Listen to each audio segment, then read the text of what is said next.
Y mucha atención, el primer ministro de Israel acaba de pronunciarse, dijo que si Hamás no adelanta la liberación de los rehenes programada para el sábado al mediodía, dada por terminada la tregua y las fuerzas de seguridad de Israel volverían a combatir en la franja de Gaza.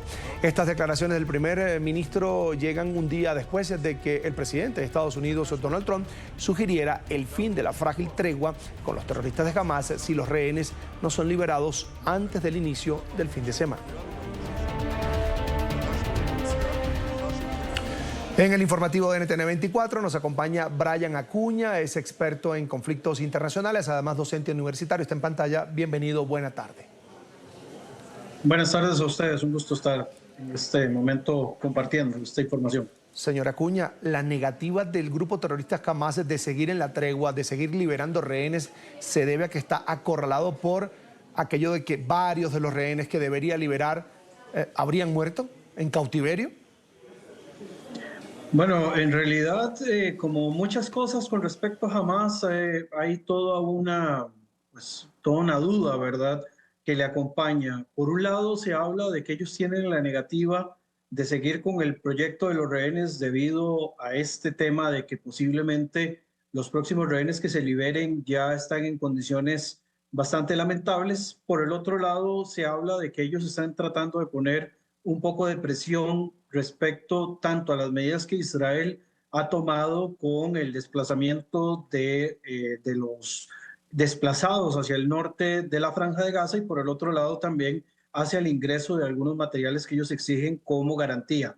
Por otra parte, también una tercera opción, una tercera posición es que ellos están utilizando esto como una medida de presión debido a las declaraciones que ha dado el presidente Donald Trump. Como quiera que sea, la tregua ya se consideraba frágil y la situación que se pueda desatar de aquí hasta el final de esta semana podría todavía poner las cosas un poco más difíciles, no solo para los rehenes o para los secuestrados, sino también para la propia población civil que se encuentra en la Franja de Gaza. Señora Acuña, buenas tardes. ¿Qué aporta en este momento de tanta tensión lo que ha dicho Donald Trump? Es decir, esa presión también de volver a decir, si ustedes no liberan a los rehenes el sábado va a arder esto. ¿Que realmente pone a Hamás contra la pared o pone más frágil la tregua aún? Bueno, es un poco de las dos, ¿verdad? Por un lado, por supuesto, para la población civil palestina, el hecho de que Donald Trump amenace a Hamás de que pueda, digamos, desatarse otra vez las operaciones militares, los pone en una situación bastante complicada debido a la cantidad también de civiles que se puedan ver otra vez, digamos, afectados por este conflicto que no se termina. Y por el otro lado también para el propio Hamás, ¿verdad?, en cuanto a las posibilidades de tener que volver a enfrascarse en operaciones militares contra Israel, pues es bastante riesgoso debido a que pues se vieron muy afectados en estos meses de enfrentamientos y podría eventualmente también darse una mayor cantidad de bajas, ¿verdad? Hamás ha demostrado en las últimas semanas la capacidad que tiene de renovar parte de su personal, por lo menos de aquellos que pueden estar en la primera línea, ¿verdad? Los que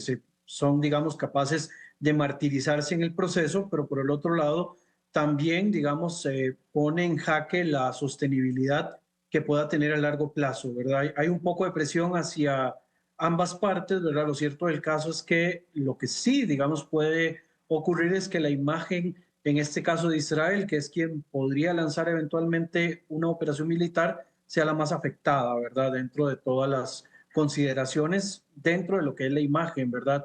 No así en el caso de Hamás, que se ha mostrado hasta este momento frente a la opinión pública como un tanto flexible, o por lo menos esa es la imagen que ellos pretenden vender.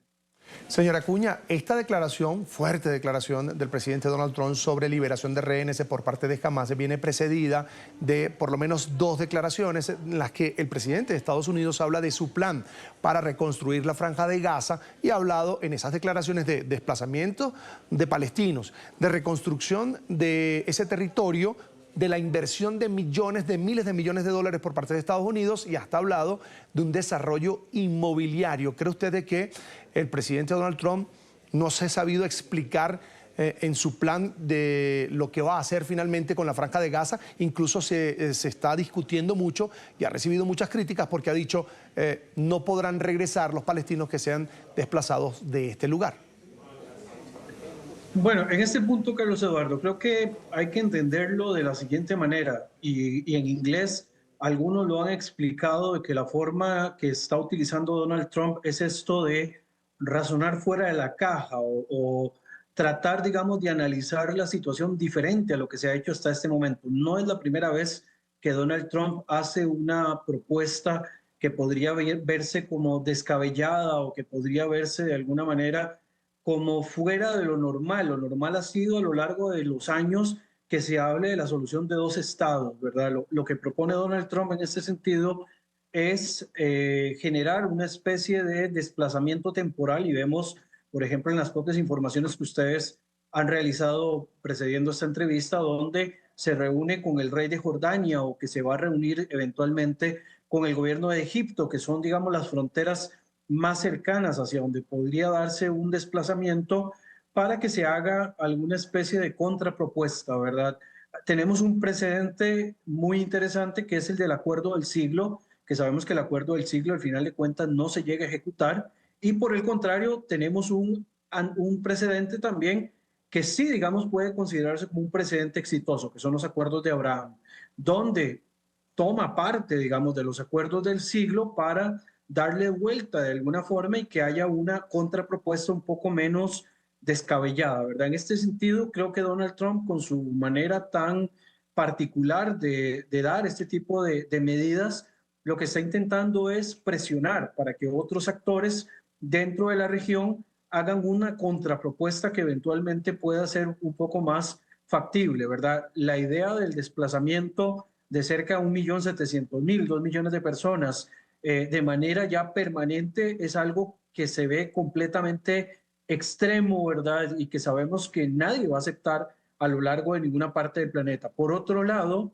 hay que entender de que la medida que propone Donald Trump de tratar de darle un desarrollo únicamente inmobiliario a la Franja de Gaza sin solucionar elementos de fondo como la cuestión del liderazgo, donde es súper entendible de que un liderazgo como el de Hamas o la Yihad Islámica no pueden seguir gobernando la Franja de Gaza, es algo que también tiene que ser complementario. Y por el otro lado, esto, digamos, va a exigir de alguna manera que los actores dentro de la región, principalmente los actores del Golfo y Egipto en este caso, que son los actores que tienen más cerca Estados Unidos dentro de sus políticas en el Medio Oriente, van a tener que actuar de alguna manera para poder corresponder o responder en algo que sea una solución un poco más factible. Hay que entender también, por otra parte, que no sería, digamos, la primera vez que se pone una serie de medidas de esta magnitud, y que eventualmente lo que se puede estar pues